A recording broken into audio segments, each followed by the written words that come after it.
آپ جیسی ہستیوں کی مقدس تعلیمات کی روشنی میں میں طالب علم آج کی گفتگو میں اپنے اس عظیم مرکز جامعہ خیر المعاد ملتان شریف کے اندر ایک اہم مسئلے کی طرف آپ سب احباب کی توجہ چاہوں گا۔ یاد رکھیے کہ محبوب کریم صلی اللہ تعالیٰ علیہ وآلہ وصحبہ وبارک وسلم کی ذات بابرکات کو اللہ پاک نے بہت زیادہ خصوصیات سے نوازا ہے، اور ان خصوصیات میں سے محبوب کریم علیہ السلام کی ایک خصوصیت مقدسہ اور آپ کی خصوصی شان و عظمت یہ ہے کہ آپ خاتم النبیین ہیں۔ آپ تمام کے تمام انبیاء کرام علیہ السلام میں اللہ پاک کے آخری نبی اور آخری رسول علیہ السلام ہیں۔ محبوب کریم علیہ التحیات و تسلیم کی ذات بابرکات کے علاوہ جتنے بھی برحق رسولان اعظام علیہ السلام ہیں،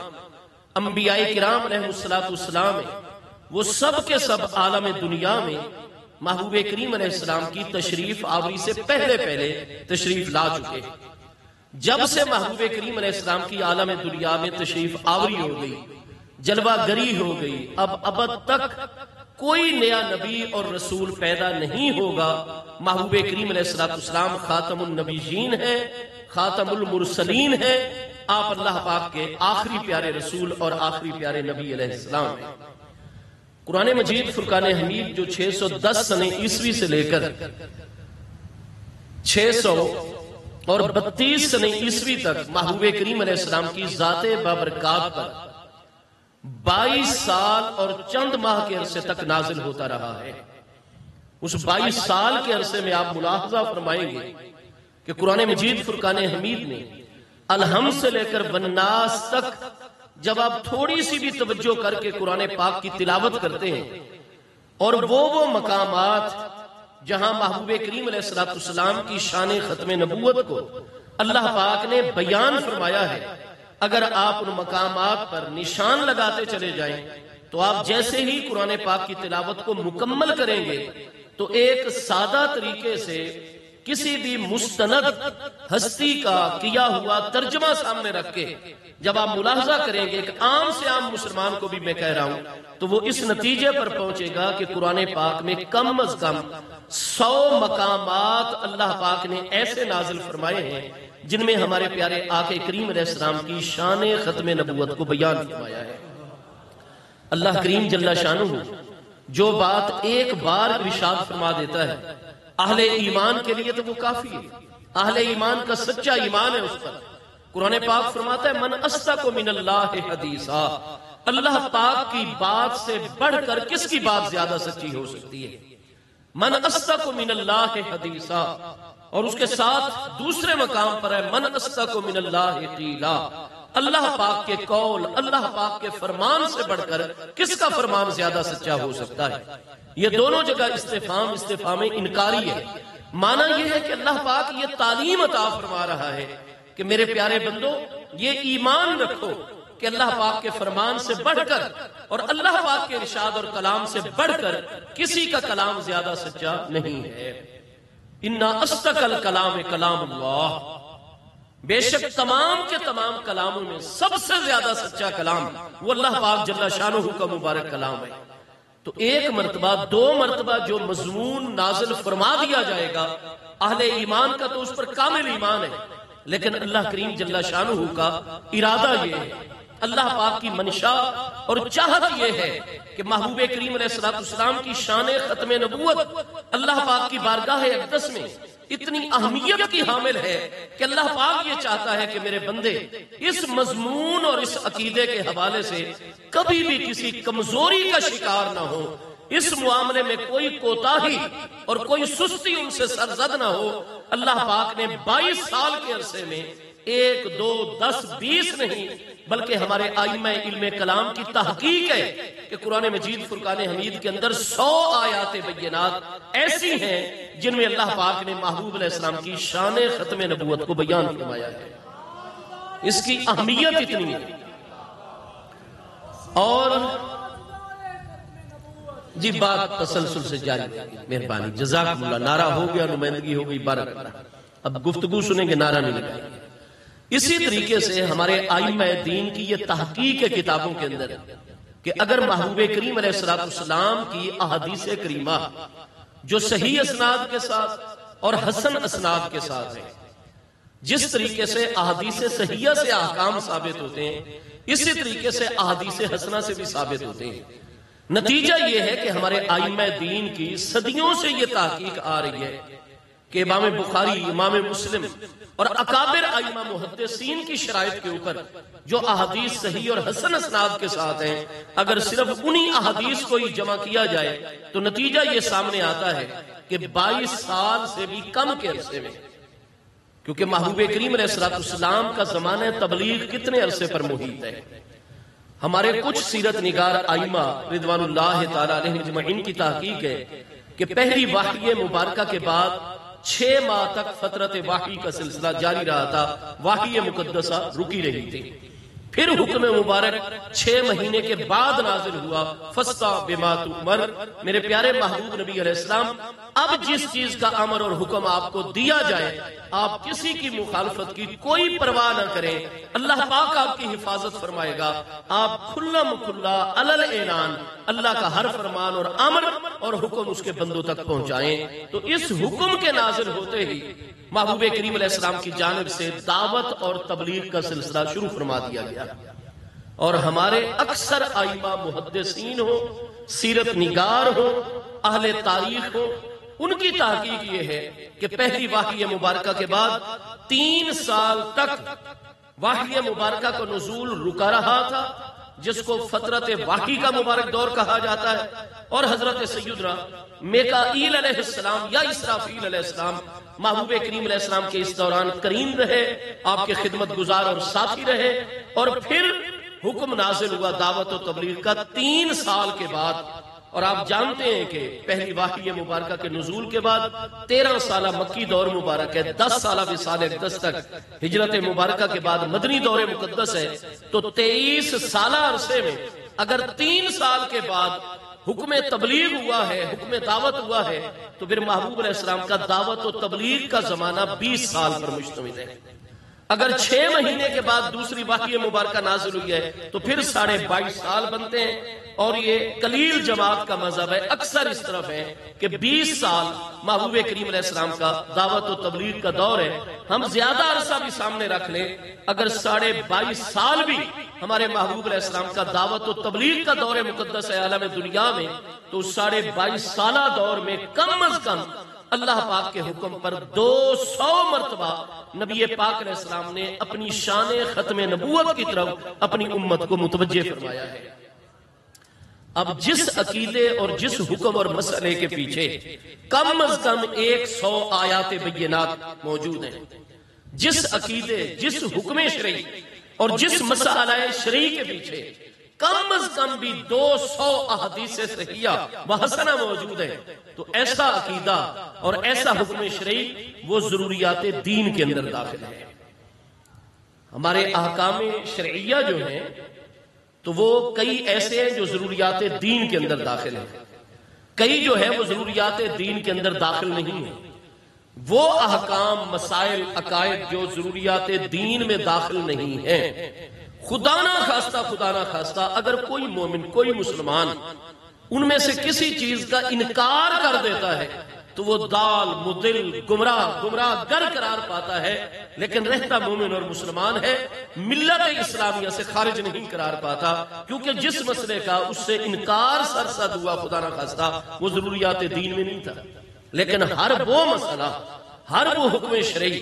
ہر وہ عقیدہ جو ضروریات دین کے اندر شامل ہے، باقی تمام کے تمام عقائد، نظریات، پورے کے پورے دین کی تعلیمات پر کوئی کامل ایمان رکھتا ہو، لیکن ضروریات دین کے اندر جو چیزیں شامل ہیں اگر ایک چیز کا بھی انکار کرے گا وہ مومن اور مسلمان نہیں رہتا، وہ مرتد ہو جاتا ہے۔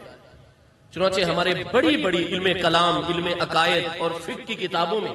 یہ مسئلہ بالکل واضح طور پر شروع سے آج تک آ رہا ہے کہ کلو مدعی للاسلام ينکر شیئا من ضروریات الدین فہو المرتد وحکمہ حکم المرتدین۔ ارشاد فرمایا کہ کلو مدعی للاسلام، ہر وہ شخص، مرد و عورت جو اسلام کا مدعی ہے، علی الاعلام دعویٰ کرتا ہے کہ میں مومن ہوں، میں مسلمان ہوں، اسلام کا دعویٰ رکھنے کے باوجود اگر خدا نہ خواستہ ینکر شیئا من ضروریات الدین، ضروریات دین میں سے اگر کسی ایک بھی ضرورت دینی کا انکار کر دیتا ہے، وہ مومن نہیں رہے گا، مسلمان نہیں رہے گا، فَهُوَ الْمُرْتَدْ، وہ مرتد ہو جائے گا، وَحُكْمُهُ حُكْمُ الْمُرْتَدِّينَ، اور شریعت طاہرہ اور اسلامی قانون میں اس کی سزا اور حکم جو ہوگا وہ مرتدین والا ہوگا کہ وہ واجب القتل قرار پائے گا۔ ریاست اسلامی پر فرض واجب نہیں ہے، ریاست اسلامی کے لیے صرف مستحب ہے، پسندیدہ چیز ہے۔ ہمارے ائمہ نے تحقیق فرمائی کہ جس کے متعلق یہ شکایت ہو کہ یہ شخص علی الاعلان مسلمان ہونے کا دعوے دار ہے لیکن فلاں ضرورت دینی کا اس نے انکار کر دیا ہے، تو فوری طور پر متعلقہ ادارے ریاست کے اس کو اپنی گرفت میں لے لیں گے۔ مستحب ہے کہ 3 دن اس کو قید رکھیں گے، علماء کی ایک جماعت اور پینل تشکیل دے دیں گے اور علماء کی جیل میں ہی اس سے ملاقات کروائیں گے کہ تم مومن اور مسلمان ہونے کے دعوے دار ہو، مدعی ہو، اور پھر تم نے ضرورت دینی کا انکار کیا، کس بنا پر انکار کیا؟ چنانچہ وہ وجہ، وہ سبب بیان کرو، اور اس کے بعد علماء دلائل شرعیہ کے ذریعے سے اصول ہے شرعیہ کی روشنی میں اس کو بالکل قائل کریں گے اور مسئلہ بالکل اس پر مبرہن اور واضح کر دیں گے، حجت اس پر قائم ہو جائے۔ اگر وہ حق کی طرف لوٹ آئے تو ٹھیک ہے، اور اگر وہ اسی طریقے سے ضرورت دینی کا منکر بنا رہے تو 3 دن جیسے ہی مکمل ہوں گے ریاست اسلامی کا فریضہ ہوگا کہ اس مرتد کو قتل کر دیا جائے گا، وہ واجب القتل ہے۔ عوام قانون ہاتھ میں نہیں لیں گے، عوام ریاست کے قانون نافذ کرنے والے اداروں کو شکایت کریں گے، پورے ثبوت اس کے فراہم کریں گے، آخر تک کیس کی پیروی کریں گے، اس کو یا حق کی طرف لوٹے ورنہ سزا دلوانے کی کوشش۔ عوام شریعت مبارکہ کا حکم بھی یہی ہے، ہمارا قانون بھی یہی تقاضا کرتا ہے، ورنہ اگر ہر بندہ قانون اپنے ہاتھ میں لے کر خود ہی مدعی بن جائے گا، خود ہی گواہ بن جائے گا، خود ہی وکیل اور قاضی اور جج بن جائے گا، تو پھر تو ہر بندے نے اگر اسی طریقے سے قانون ہاتھ میں لے کر لوگوں کو قتل کرنا شروع کر دیا، مختلف باتیں کر کے، الزام لگا کے، یا تو اس طرح معاشرہ جو ہے وہ تباہی کا شکار ہو جائے گا۔ جبکہ شریعت مبارکہ کے جو مقاصد ہیں، مقاصد شریعت میں سب سے پہلا مقصد تو حفظ جان ہے، پھر حفظ عزت و آبرو ہے، پھر حفظ نسل ہے، پھر حفظ مال ہے۔ تو الغرض عوام کو قانون ہاتھ میں لینے کی اجازت نہیں ہوگی، ریاست کا یہ مسئلہ ہے اور قانون نافذ کرنے والوں کا ادارہ ہے، انہی اداروں کا ہی یہ فریضہ ہے کہ جو مرتد ہوتا ہے وہ واجب القتل ہوا کرتا ہے۔ تو جو بھی اسلام کا دعوے دار ہے، مدعی ہے، لیکن خدا نہ خواستہ ایک بھی ضرورت دینی کا اگر وہ انکار کر دیتا ہے، مسئلہ ختم نبوت اور عقیدہ ختم نبوت جس کے متعلق 100 آیات بینات کم از کم قرآن پاک میں، کم از کم 200 احادیث صحیحہ و حسنہ، تو حضرت سیدنا امیر المومنین امام الواصلین الی رب العالمین سیدنا ابو بکر صدیق رضی اللہ تعالی عنہ کے دور مقدس سے لے کر آج تک نبی پاک علیہ السلام کی تمام امت مبارکہ، جن میں سب سے پہلے محبوب کریم علیہ السلام کے پیارے اہل بیت اطہار رضوان اللہ تعالی علیہ مجمعین کی علمی ہستیاں، محبوب کریم علیہ السلام کے اکابر صحابہ کرام، مہاجرین و انصار رضوان اللہ تعالی علیہ مجمعین کی اکابر ہستیاں، اس دور سے لے کر آج تک امت کا اجماع آ رہا ہے کہ عقیدہ ختم نبوت ضروریات دین کے اندر داخل اور شامل ہے۔ میرے دوستو، جو شخص اسلام کا دعوے دار ہو اور پھر مصطفیٰ کریم علیہ السلام کی نبوت کا انکار کرتا ہو، جیسے آپ دیکھتے ہیں کہ مسلمہ کذاب جو عرب شریف کے یمامہ کے علاقے کے اندر بنو حنیف کا سردار، اس نے محبوب کریم علیہ السلام کی حیات طیبہ دنیاوی مقدسہ کے آخری دنوں میں دعوی نبوت کر دیا، اور اس نے باقاعدہ خط لکھا اور یہ دعویٰ کیا کہ میں بالکل قرآن مجید کو مانتا ہوں، میں مصطفیٰ کریم علیہ السلام کی نبوت اور رسالت پر بھی کامل ایمان رکھتا ہوں، آپ کا کلمہ پڑھتا ہوں، آپ کی شریعت طاہرہ پر بھی کامل ایمان رکھتا ہوں۔ اور چنانچہ اس نے کہا کہ میرے قبیلے کو آپ آ کر دیکھ لیں، وہاں مساجد موجود ہیں، ہر بڑی بستی کے اندر، یمامہ کے اندر 5 وقت کی اذانیں ہو رہی ہیں، اقامتیں ہو رہی ہیں، جماعتیں ہو رہی ہیں، تلاوت قرآن ہو رہی ہے، زکوٰۃ بالکل چل رہی ہے، باقی جتنے بھی احکام ہیں ان سب کے اوپر عمل ہو رہا ہے، اور میں سب کچھ کی تصدیق کرتا ہوں، ایمان رکھتا ہوں، مانتا ہوں، عمل کرتا ہوں، لیکن ایک معاملہ ہے کہ اس نے کہا کہ لقد اشرکنی اللہ فی نبوتہ ورسالتہ فہو نبی المدائن وانا نبی القرى، کہ مصطفیٰ کریم علیہ السلام کی نبوت اور رسالت میں اللہ پاک نے مجھے شریک بنا دیا ہے۔ محمد کریم علیہ السلام آپ شہروں کے نبی ہیں اور میں دیہاتوں اور جنگلوں میں انسانی آبادیاں جو موجود ہیں ان کا نبی ہوں۔ تو باقی کسی چیز کا اس نے انکار نہیں کیا تھا، ہر چیز کو وہ مانتا تھا اور عمل کرتا تھا، صرف ایک چیز کا اس نے انکار کیا تھا، مصطفیٰ کریم علیہ السلام کی شان ختم نبوت کا اس نے انکار کیا تھا۔ جیسے آج کل کئی حضرات کے ذہنوں کے اندر یہ بات آتی ہے قادیانیوں کے متعلق، وہ قادیانی مرزائی جو اپنے آپ کو چاہے غلام احمدی کہلاتے ہوں، چاہے مرزائی کہلاتے ہوں، چاہے قادیانی کہلاتے ہوں، چاہے وہ لاہوری گروپ والے ہوں،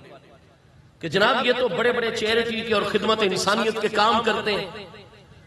بڑے بڑے عبادت گاہیں تعمیر کرتے ہیں، فلاں اچھائی موجود ہے، فلاں اچھائی موجود ہے۔ تو میرے دوستو، ایک ہے آج کے دور اور ایک ہے ان ہستیوں کا دور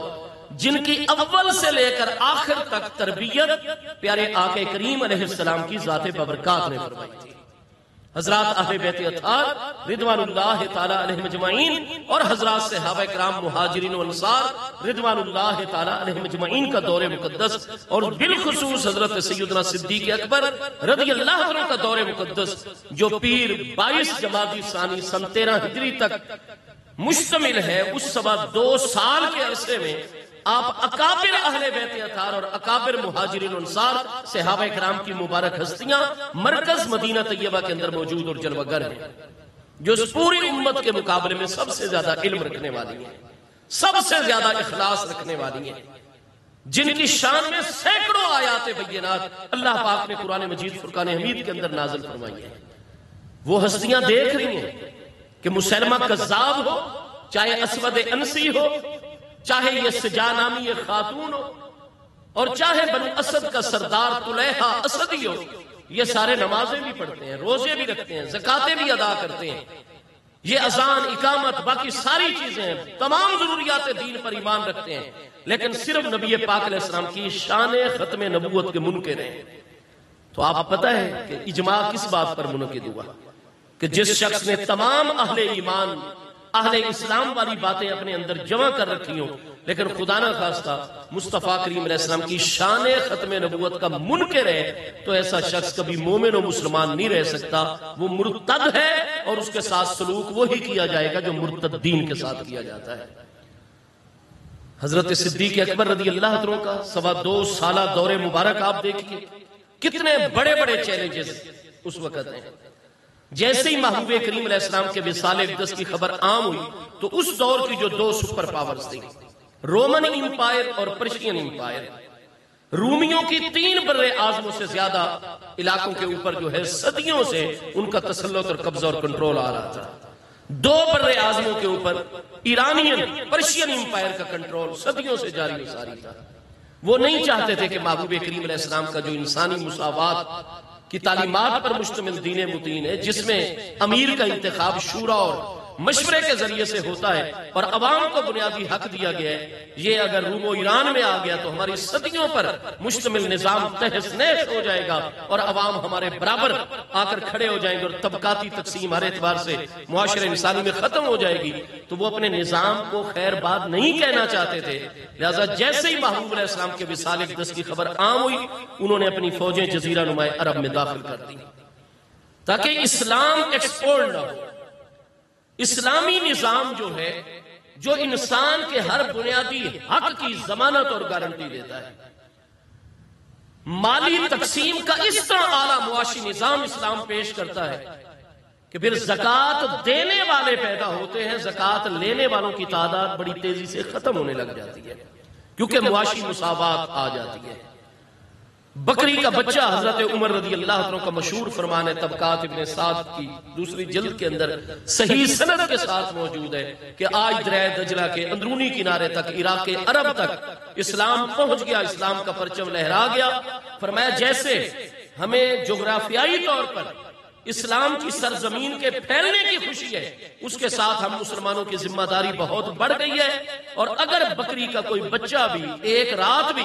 اگر دریائے دجلہ کے اندرونی کنارے جو مدینہ کے مرکز سے اتنے فاصلے پر ہے، اگر وہ بھی بھوکا سو گیا لسئل عمر، و قیامت کے دن عمر سے اس کا بھی یقیناً سوال کیا جائے گا۔ تو جو دین متین، جو ریاست اسلامی اتنا معاشی معاملات کے اندر توجہ کرتی ہو کہ ایک بکری کا بچہ بھوکا رہ جائے، اس کے بارے میں اگر امیر المومنین سے سوال ہوگا تو وہ کسی انسان کا بھوکا رہنا وہ نظام کس طریقے سے برداشت اور گوارا کر سکتا ہے؟ ریاست کا والی اور حکمران اپنے آپ کو جواب دے۔ اور روم و ایران کا سلسلہ تو وہاں دو طبقات تھے، ایک حکمران طبقہ اور ایک عوام جو کیڑوں مکوڑوں کی ایسے پیدا ہی اطاعت کرنے کے لیے ہوئے۔ تو وہ اسلام نہیں چاہتے تھے کہ اسلام کا سیاسی اور انتظامی نظام، اسلام کا اخلاقی اور معاشرتی نظام یا اسلام کا اقتصادی اور معاشی نظام جو ہے ان کی سرحدوں میں داخل ہو اور وہاں کے عوام کو بھی اسلام کی وجہ سے شعور آ جائے اور وہ اپنے بنیادی حقوق کا حکمرانوں سے مطالبہ کرے۔ لہٰذا انہوں نے محبوب علیہ السلام کے وصال اقدس کی خبر عام ہوتے ہی اپنی فوجیں سرحد اسلامی میں داخل کر دی۔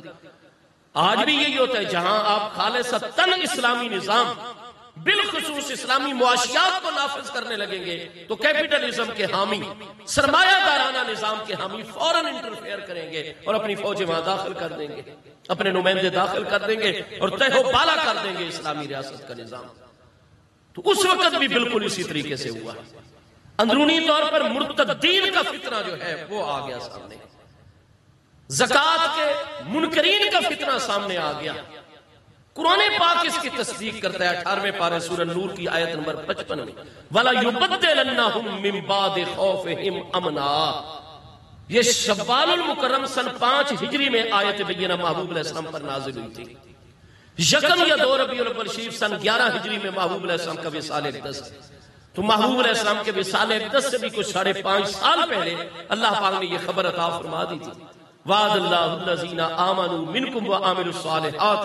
لیستخلفنہم فی الارض کما استخلف الذین من قبلہم ولا یمکنن لہم دینہم الذی ارتضی لہم ولا یبدلنہم من بعد خوفہم امنا۔ میرے محبوب علیہ السلام کے وصال اقدس فرماتے ہی جزیرہ نما عرب میں مسلمانوں کے اوپر خوف ہی خوف مسلط ہو جائے گا، لیکن جن ہستیوں کو میں اللہ نے خلافت عطا کرنی ہے اپنے محبوب علیہ السلام کی، فرمایا ان کی برکت سے بڑی جلدی ان کے خوف کو میں اللہ پاک امن میں تبدیل فرما دوں گا۔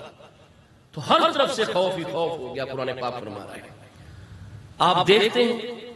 کہ باقی تمام محاذوں کی طرف بھی پوری توجہ امیر المومنین حضرت سیدنا صدیق اکبر قربان جائے۔ آج اتنی افرادی قوت ہوتی ہے حکومتوں کے پاس، اتنے مالی وسائل ہوتے ہیں، جدید ٹیکنالوجی ہے ہر چیز کو کنٹرول کرنے کے لیے، لیکن بگاڑ کو 2 سال تو کیا 10 سالوں میں حل نہیں کر پاتے اور بگاڑ کے قابو سے باہر ہوتا چلا جاتا ہے۔ قربان جائے حضرت سیدنا امیر المومنین ابو بکر صدیق رضی اللہ عنہ کی ولولہ انگیز قیادت کے اوپر کہ 2 سال کے عرصے سے پہلے آپ نے جملہ فتنے بھی فروغ کر دیے، ان دونوں سپر پاورز کو اپنی دفاعی لائن پر جانے پر مجبور کر دیا اور ہر اعتبار سے اسلام اور مسلمانوں کو جزیرہ نما عرب میں غالب ہی غالب فرما دیا۔ وَلَا يُمَكِّنَنَّ لَهُمْ دِينَهُمُ الَّذِي ارْتَضَىٰ لَهُمْ کہ میں اللہ پاک اپنے محبوب علیہ السلام کے بعد جن ہستیوں کو خلافت عطا فرماؤں گا ان کے من جانب اللہ خلیفہ ہونے کی پہلی دلیل یہ ہوگی کہ جو دین ارتضیٰ لَهُمْ، جو دین میں اللہ پاک نے ان خلفائے راشدین کے لیے پسند کیا ہے، لَيُمَكِّنَنَّ جزیرہ نما عرب کے اندر ان کے اس پسندیدہ دین کو ان کے لیے میں غلبہ اور تمکین عطا فرما دوں گا۔ آج ہمارے کئی پیارے نوجوان بچے اور عزیزوں کے ذہنوں میں آتا ہے جی امت میں بہت زیادہ علمی انتشار ہے، افتراق ہے، ہم کس کی بات کو سچا کہیں، کس کی بات کو سچا نہ کہیں، کون سا کلمہ درست ہے، کون سا وضو کا طریقہ ٹھیک ہے، کون سی اذان درست ہے، کون سی نماز درست ہے، کون سا۔ قرآن پاک فرماتا ہے وَلَا يُمَكِّنَنَّ لَهُمْ دِينَهُمُ الَّذِي ارْتَضَىٰ لَهُمْ، میں ضرور بالضرور ان کے اس دین کو اس جزیرہ نما عرب میں دور خلافت راشدہ میں غلبہ عطا فرماؤں گا، ارتضیٰ لہم جو دین میں اللہ نے ان خلفاء کے لیے پسند فرمایا ہوا ہے۔ پتہ چلا اللہ کا دین مرتضیٰ، اللہ کا پسندیدہ دین وہ ہے جو حضرت صدیق اکبر رضی اللہ عنہ کے دور مقدس میں موجود ہے۔ اللہ تعالیٰ کا وہ دین پسندیدہ دین ہے جو حضرت عمر رضی اللہ عنہ کے دور مبارک میں غالب ہے. اللہ تعالیٰ کا دین مرتضی وہ ہے جو سیدنا امیر المومنین عثمان ذو النورین رضی اللہ عنہ کے دور مقدس میں. اللہ پاک کا برحق دین وہ ہے جو حضرت امیر المومنین سیدنا مولا مرتضی شیر خدا کرم اللہ تعالی وجہ الکریم کے دور مقدس کے اندر ہے. امیر المومنین سیدنا امام حسن مجتبی رضی اللہ عنہ کے دور مقدس میں ہے. جو کلمہ اس وقت پڑھا جاتا ہے, جو وضو کا اس وقت طریقہ ہے, جو نماز کا اس وقت طریقہ ہے, جو تجارت کا, ریاستی امور کا, لین دین کا, بیع و شراء کا, نکاح و طلاق, جو مسائل احکام عقیدے اس دور میں غالب ہے, ارتدى لهم وہی دین اللہ کا پسندیدہ دین ہے جو دور خلافت راشدہ میں جلوہ گر اور موجود ہے.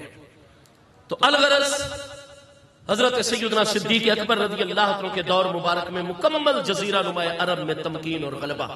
ہر محاذ کی طرف توجہ کی گئی. لیکن مجھے بتائیے, کیا ہم جب طبقات ابن سعد اور جتنی بھی طبقات کی کتابیں, اسماء الرجال کی کتابیں, جب ان کو پوری توجہ سے پڑھتے ہیں تو یہ مضمون کیا پوری صحت کے ساتھ ہمارے سامنے نہیں آ جاتا کہ جتنی بڑی بڑی اہل علم ہستیاں تھیں, بدری صحابہ کرام, احد والے صحابہ کرام, بیعت رضوان والے صحابہ کرام, اور ساتھ ساتھ وہ علماء بھی ہیں, ان کے ذمہ درس و تدریس اور مشاورت کے امور تھے. ان کو جنگوں میں نہیں جانے دیا جاتا تھا. لیکن مسئلہ ختم نبوت وہ اہم ترین مسئلہ ہے کہ جب عقیدہ ختم نبوت کی حفاظت کا وقت آتا ہے تو آپ صحیح بخاری شریف میں 3 جگہ یہ حدیث صحیح موجود ہے, مسلم شریف, جامع ترمذی, سب کے اندر دیکھیے. ایک دن کی جنگ یمامہ ذی الحج سن 12 ہجری میں ہوئی. حضرت سیدنا خالد بن ولید رضی اللہ عنہ افواج اسلامی کے سربراہ ہیں. حضرت سیدنا صدیق اکبر رضی اللہ عنہ پیچھے احکام جاری فرما رہے ہیں. ذی الحج سن 12 ہجری میں جو جنگ یمامہ ہوئی عقیدہ ختم نبوت کی حفاظت کے لیے مسلمہ کذاب اور اس کے قبیلے کے مقابلے میں, تو یاد رکھیے کہ ایک دن کی جنگ یمامہ میں 700 حفاظ قرآن, قاریان قرآن اور علماء قرآن نے جام شہادت نوش فرمایا ہے. 700 علماء قرآن, قرائے قرآن اور حفاظ قرآن. نتیجہ کیا نکلا کہ جب عقیدہ ختم نبوت کی حفاظت کا مرحلہ آیا تو پھر علماء صحابہ کرام, حفاظ قرآن صحابہ کرام, قاریان قرآن صحابہ کرام, وہ پھر اپنی اپنی مسندوں پر نہیں بیٹھے رہے. انہوں نے فرمایا ہم اپنی جانیں قربان کر کے مصطفیٰ کریم علیہ السلام کے عقیدہ ختم نبوت کی حفاظت کریں گے. ایک دن کی جنگ کے اندر, ایک دن کے جہاد کے اندر 700 حفاظ. اس لیے سیدنا امیر المومنین عمر رضی اللہ عنہ نے جہاں جنگ یمامہ میں فتح کی بشارت امیر المومنین, خلیفۃ الرسول, امام الواصلین الی رب العالمین, تمام انبیاء اور رسول علیہ السلام کے بعد کائنات خلق کی افضل ترین ہستی حضرت سیدنا صدیق اکبر رضی اللہ عنہ کو فتح کی بشارت عطا فرمائی. ساتھ ہی مشورہ دے دیا, حضور میں آپ کا مشیر ہوں اور میرے ذمہ یہ مشورہ ہے کہ آپ اس پر توجہ فرمائیں اور جمع قرآن پاک یعنی تدوین قرآن پاک کے لیے عملی اقدام شروع فرما دیں. کیونکہ اگر ایک ایک دن کی جنگ میں سینکڑوں حفاظ جامع شہادت نوش ماں گئے تو قرآن پاک جیسے قراءتن متواتر ہے ایسے کتابتن بھی تواتر کے ساتھ ہونا چاہیے. لہذا آپ تدوین قرآن کا حکم جاری فرمائیے. تو ایک دن میں اتنی بڑی تعداد, سینکڑوں حفاظ, 700 حفاظ قرآن جامع شہادت نوش ماتے ہیں. نتیجہ کیا نکلا کہ دور خلافت راشدہ کے اندر, دور صدیقی کے اندر مسئلہ ختم نبوت اور عقیدہ ختم نبوت کی اتنی اہمیت ہے کہ سب سے زیادہ اس دور کی جنگوں میں, جس جنگ میں حفاظ, قراء اور علماء صحابہ کرام نے شرکت فرمائی ہے اور جامع شہادت نوش مایا ہے, وہ عقیدہ ختم نبوت ہے.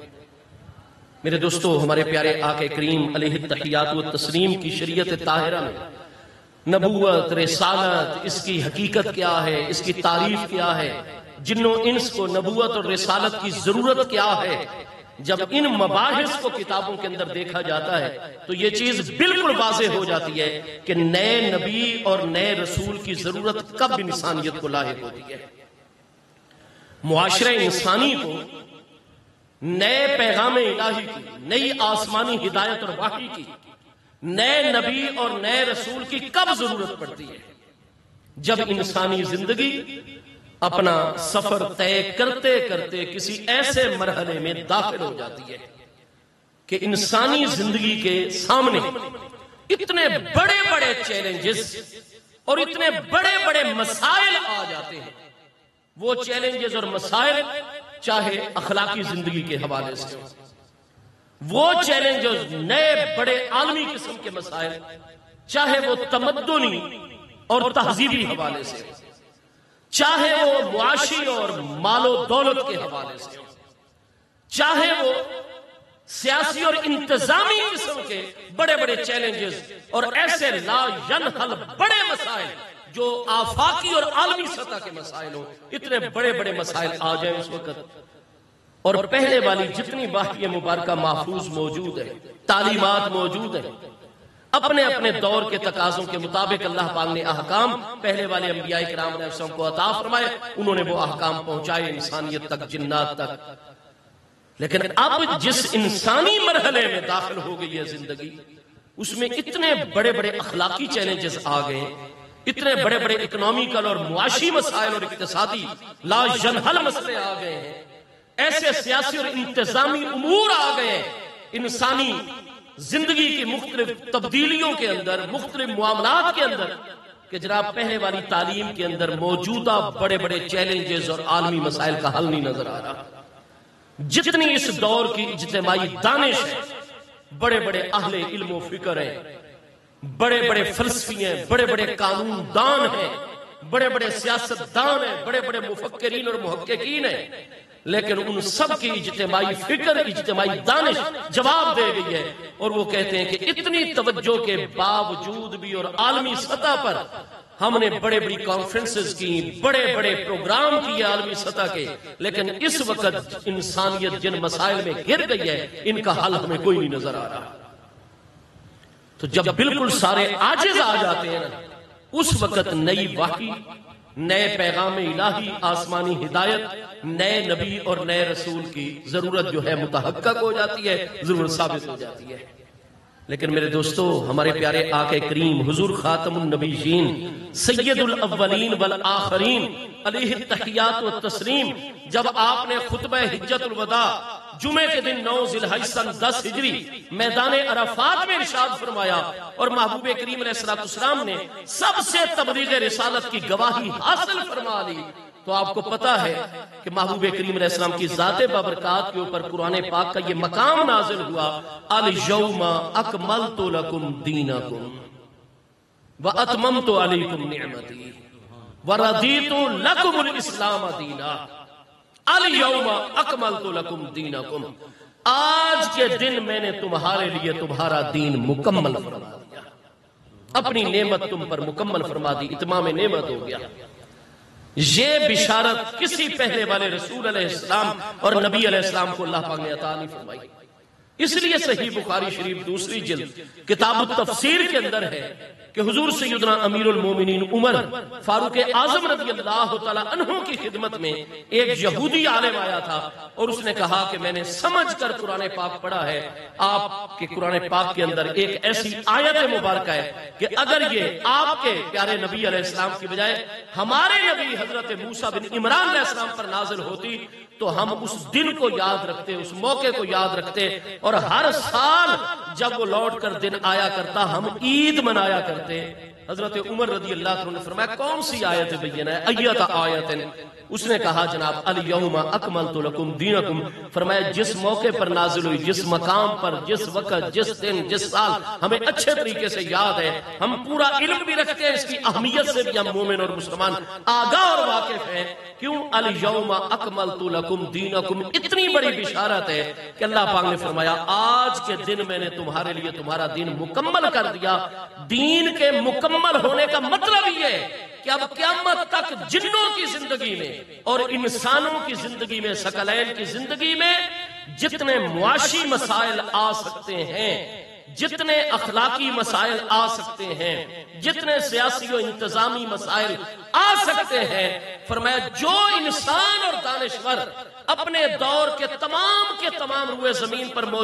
موجود انسانوں کے ان مسائل کا بھی پورا درک رکھتا ہو، شعور اور آگاہی رکھتا ہو، اور پھر قرآن پاک کی جو 500 آیات احکام ہیں ان آیات احکام کا بھی عالم ہو، جتنی 3000 احادیث احکام ہیں ان کا بھی راسخ عالم ہو، تو ہر بندہ یہ کہے گا کہ گویا کہ کتاب و سنت تو آئے ہی میرے دور کے مسائل کو حل کرنے کے لیے۔ اس لیے آپ جانتے ہوں گے یقینی طور پر میں یہی حسن ظن رکھتا ہوں اپنے طلباء اور فاضلین کے متعلق کہ جب برے صغیر میں اس غلام قادیانی نے، یہ پیدا تو ہوا تھا 1836 کے اندر، پہلے اس نے مسلح اور ریفارمر ہونے کا جو ہے وہ اپنے متعلق دعویٰ کرنا شروع کیا، پھر اس نے مہدی موعود ہونے کا دعویٰ کیا، پھر اس نے مسیح علیہ السلام ہونے کا دعویٰ کیا، پھر خود حضرت مسیح عیسیٰ علیہ السلام ہونے کا دعویٰ کیا، اور پھر اس نے باقاعدہ نبوت رسالت کے سلسلے خود اکتوبر 1908 میں یہ مر رہا ہے، اور مرنے سے 5 سال پہلے 1903 کے اندر باقاعدہ طور پر اس نے نبوت کا دعویٰ کر دیا۔ ہاں جی، باقاعدہ طور پر اس نے 1903 کے اندر، پھر پیچھے چونکہ وہ ساری انگریزوں کا معاملہ تھا، آج کل کہتے ہیں جی غیر تشریع نبی، بھائی اگر تمہارا دعویٰ قادیانیوں کا غیر تشریع نبی کا ہے اور شریعت نبی علیہ السلام کی ہے، تو پھر قرآن پاک کی کون سی آیات بینات پتہ ہے کتنی ہیں جو جہاد کے متعلق، اور کون سی ہیں یہ جانتے ہیں قادیانی؟ اگر تمہارا تشریع نبی ہونے کا دعویٰ نہیں ہے تو پھر جہاد کو تم نے کیوں منسوخ قرار دیا جو اتنا بڑا اہم ترین حکم ہے شریعت طاہرہ کا؟ تو چونکہ اس طرح کے بہت سارے معاملات تھے جس کی وجہ سے برِ صغیر کے اندر مسلمانوں کو تقسیم کرنا مقصود تھا، جہاد سے مسلمانوں کی توجہ ہٹانی مقصود تھی، خطرہ تھا مسلمانوں کی تعلیم جہاد سے، لہذا پھر انگریزوں نے کانگریس کے اتنے بڑے لیڈر جواہر لال نہرو جو اندرا گاندھی کا باپ تھا، اور کانگریس کا اور ایک عالمی سطح کا بڑا پڑھا لکھا انسان اور دانشور مانا جاتا تھا، ہندو ہے، پنڈت تھا یہ کشمیر کا، اس سے فصیح انگریزی زبان کے اندر ایک کتاب انگریزوں نے اور قادیانیوں نے لکھوائی، اسلام اینڈ دا احمدازم۔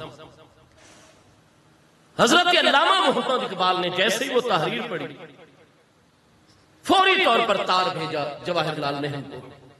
اور اس میں کہا، اور یہ بالکل ہمارے پاس اب بھی وہ تحریر موجود ہے، میں کاپی پیش کر دوں گا اپنے طلباء ساتھیوں کو انشاءاللہ، حکم فرمائیں گے۔ علامہ نے رابطہ کیا اور علامہ نے فرمایا نہرو صاحب آپ نے جو اتنی بڑی غیر ذمہ داری کا مظاہرہ کیا ہے، برِ صغیر کے اندر اتنے علماء اور مسلمان دانشور موجود ہیں، آپ کو کسی سے تو رابطہ کر لینا چاہیے تھا۔ چنانچہ پہلے آپ نے مختصر جواب لکھا اس کی تحریر کا اسی کے لیے، اور پھر بعد میں آپ نے بھی اسلام اینڈ دا احمدازم پر آپ نے ایک ضخیم جو ہے تحریر فصیح انگریزی زبان کے اندر، تاکہ جیسے نہرو نے زہر پھیلایا ہے اس کا تریاق بھی دنیا کے سامنے موجود ہو۔ تو اس میں بنیادی نقطہ جو ڈاکٹر سر اقبال نے نہرو کے سامنے اٹھایا تھا کہ نبوت رسالت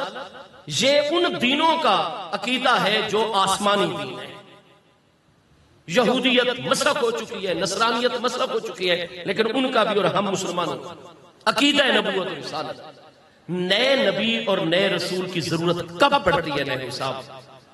جب اتنے بڑے بڑے چیلنج اور لا الحل مسائل انسانیت کے سامنے آ جائے کہ ان کا حل پہلے سے موجود تعلیم میں بھی نہ ہو، اور اجتماعی دانش بھی اس دور کی ان مسائل کا حل نہ ڈھونڈ پا رہی ہو، تو پھر نئے نبی اور نئے رسول کی ضرورت ہوتی ہے۔ آپ نے فرمایا میں تمہیں چیلنج کرتا ہوں، میں اقبال، کیونکہ ہمارے قرآن میں کہ الیوم اکملت لکم دینکم، آج کے دن میں اللہ نے تمہارے لیے تمہارا دین مکمل فرما دیا۔ اس دین کے دین مکمل ہونے کا مطلب کیا ہے کہ اللہ پاک نے یہ اعلان فرما دیا ہے اب کوئی نیا نبی نہیں آئے گا، کیونکہ اس کی ضرورت ہی نہیں پیچھے رکھی گئی، کوئی نیا رسول نہیں آئے گا، کوئی نئی وحی نازل نہیں ہوگی، کوئی نئی آسمانی ہدایت اور نئے آسمانی پیغام کی انسانوں جن کو ضرورت ہی نہیں پڑے گی، کیونکہ الیوم اکملت لکم دینکم قیامت تک روئے زمین کے اوپر آباد جنوں انس کی زندگی میں جتنے بھی مسائل اور چیلنجز آ سکتے ہیں، اس دین مکمل میں ہر دور کے مسائل کا وافی حل عطا کر دیا گیا ہے۔ چنانچہ علامہ نے کہا جناب میں جتنے فلسفہ قدیم ہیں ان سب سے بھی مکمل آگاہ، جو فلسفہ جدید ہیں میں ان پر بھی مکمل مہارت رکھتا ہوں، اور فرمایا جتنے اس وقت جدید قوانین چل رہے ہیں وہ بھی جانتا ہوں، اور جو فقہ اسلامی ہے میں اس سے بھی بنیادی طور پر آگاہ ہوں، قرآن پاک کی آیات احکام سے بھی میں آگاہ ہوں۔ آپ نے فرمایا کہ آؤ میرے سامنے، اگر تم دنیا کے جتنے بڑے بڑے مسائل ہیں ان کا بھی درک کامل اور شعور مکمل رکھتے ہو، اور ادھر آؤ قرآن پاک کی آیات احکام کی طرف، جب تم موجودہ دور کے مسائل کو بھی دیکھو گے اور ادھر قرآن کی تعلیمات کو دیکھو گے تو تم گواہی دو گے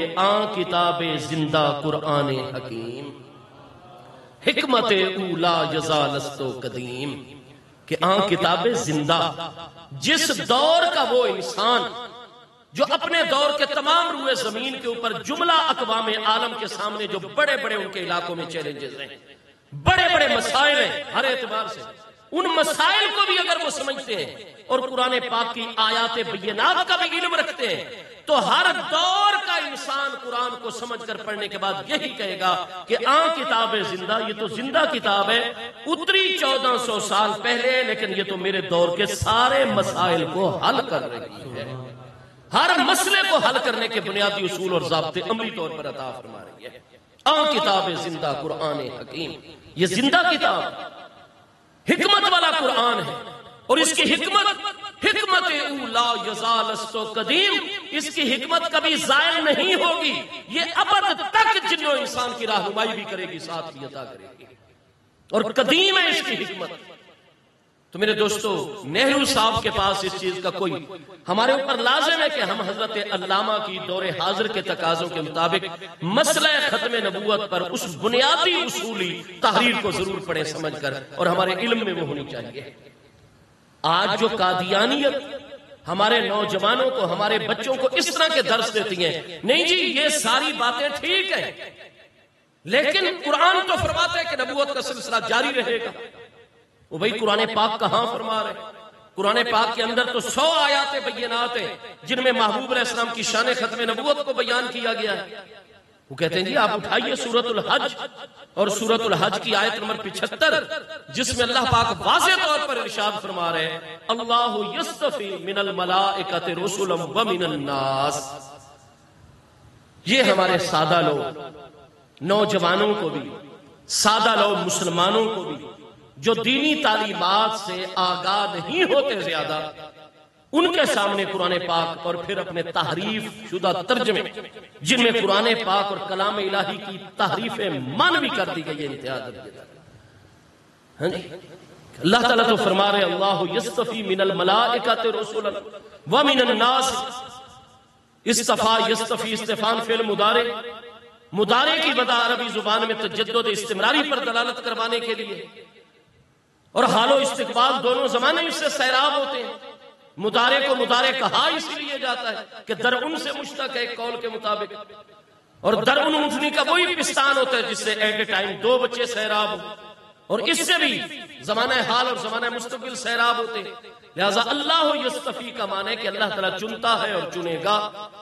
من الملائکۃ رسلا، فرشتوں میں سے بھی رسول، ومن الناس، اور انسانوں میں سے بھی۔ تو قرآن تو فرما رہا ہے کہ اللہ پاک انسانوں میں سے رسول چنتا ہے، چنے گا۔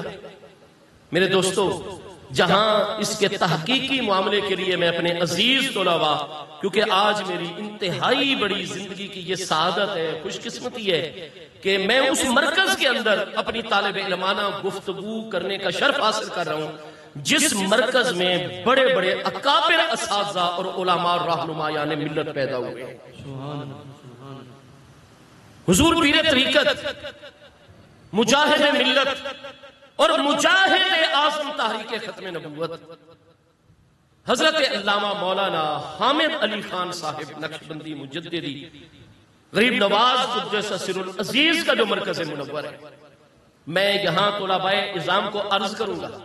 کہ ہماری کتب تفاسیر اور اس آیت بینہ کے متعلقہ احادیث اور اقوال ائمہ دین جو 1400 سال سے انہوں نے واضح کر دیا ہے کہ آیت بینہ کے اس مبارک حصے کا پس منظر کیا ہے، شان نزول کیا ہے، ولید بن مغیرہ نے مکہ مکرمہ میں کیا بات کی تھی جس کے رد کے لیے اللہ تعالیٰ نے قریش کی لغت کے اسلوب پر اس طریقے سے مضارع کے صیغوں کے ساتھ یہ فرمان گرامی نازل فرمایا. یا اہل طائف نے حضرت ابو طالب کی وفات کے بعد کیا رویہ محبوب علیہ السلام سے اختیار کیا اور اس پس منظر میں یہ آیت بینہ اس اسلوب کے اوپر نازل ہوئی، وہ آپ تحقیق فرمائیں. تحقیقی جواب ہر دور میں آ رہا ہے، لیکن میں ایک بات عرض کروں گا کہ تم قادیانی کہتے ہو کہ قرآن فرما رہے اللہ یصطفی من الملائکۃ رسلا ومن الناس، اللہ پاک من الناس انسانوں میں سے بھی رسول چنتا رہے گا، چنے گا. تو گزارے یہ ہے کہ قادیانی نے کب دعوی نبوت کیا؟ غلام قادیانی نے. تمہاری اپنی کتابوں میں واضح ہے، ہر قادیانی یہی کہتا ہے، جانتا ہے. 1903 کے اندر اپنے مرنے سے 5 سال پہلے وہ مختلف دعوے کرتا رہا. اب اس نے دعوے نبوت کیا 1903 میں، اور حضور خاتم النبیین سید الاولین والآخرین ہمارے پیارے آقا کریم علیہ السلام کا وصال اقدس کب ہے؟ جون کے مہینے سن 632 عیسوی میں. اب 1903 میں اس نے دعوی نبوت کیا اور 632 میں آقا کریم علیہ السلام کا وصال اقدس ہے. آپ 1903 میں سے 632 نکالیے، باقی 1271 سال بچیں گے. نبی پاک علیہ السلام کے وصال اقدس کے 1271 سال بعد قادیانی نے جو ہے وہ دعوی نبوت کر دیا. تو محبوب کریم علیہ السلام کے وصال اقدس سے لے کر غلام قادیانی کے اس جھوٹے دجل و فریب پر مبنی دعوی نبوت میں کتنا عرصہ ہے؟ 1350 سال، 1200 پورے 71 سال. تم کہتے ہو اللہ یصطفی، اللہ انسانوں میں سے رسول چنتا رہے گا. تو پھر بتائیے ان گزشتہ 1271 سالوں میں قادیانی کس کس رسول کی رسالت و نبوت پر ایمان رکھتے ہیں؟ کون کون سے اللہ نے گزشتہ 1350 سالوں میں رسول اور نبی چنے ہیں؟ وہ بتائیں ذرا، ان کی فہرست دیجیے. جب آپ کہہ رہے ہیں کہ اللہ تو چنے گا، تو پھر صرف قادیانی کو 1271 سال بعد چننا تھا. درمیان میں جو انسانیت اور جنوں پر 1271 سال گزرے ہیں، 1350 سال، 4 سال کم گزر رہے ہیں، ان میں انسانیت کو وحی کی ضرورت نہیں تھی، آسمانی ہدایت کی ضرورت نہیں تھی. اللہ تعالیٰ نے انسانوں اور فرشتوں میں سے رسول نہیں چننے تھے. انسانوں کے لیے انسان رسول کی ضرورت ہے، انسان نبی کی ضرورت ہے. تو 1271 سال گزشتہ میں اللہ نے کتنے نبی چنے ہیں؟ ذرا وہ ہمیں ان کے نام بتا دیجئے. کس کس نبی کو قادیانی مانتے ہیں؟ ذرا ان سارے نبیوں کی فہرست ہمیں دے دیجئے. ایک بات. دوسری بات یہ کہ غلام قادیانی اکتوبر 1908 میں فنار ہو رہا ہے، مر رہا ہے وہ واش روم کے اندر. ٹھیک ہے جی. اب کون سا سن جا رہا ہے؟ اب 2024 سنے ہجری جا رہے. ہاں جی، اگست 2024. تو 2024 میں سے آپ 1908 نکال لیجئے. 1908 سے لے کر 2008 تک پورے 100 سال بنتے ہیں، 1 صدی بن گئی. اور 16 کے اندر آپ 8 جمع کریں تو 24 جواب آتا ہے. اب یہ اگست ہے، آگے ستمبر، آگے 10واں مہینہ شمسی اعتبار سے اکتوبر آئے گا. اکتوبر جا کر 2024 میں غلام قادیانی کو فنار ہوئے 116 سال مکمل ہو جائیں گے. ٹھیک ہے جی. تو آپ جو کہہ رہے ہیں کہ اللہ یصطفی من الملائکۃ رسلا ومن الناس، اللہ تعالیٰ انسانوں میں سے رسول چنے گا،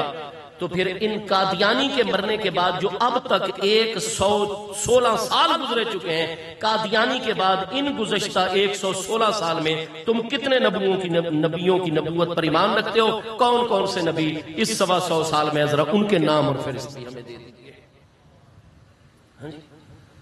اور پھر تم کہہ رہے ہو کہ قرآن پاک، اور تحریف کر رہے ہو تم قرآن پاک میں مانوی طور پر.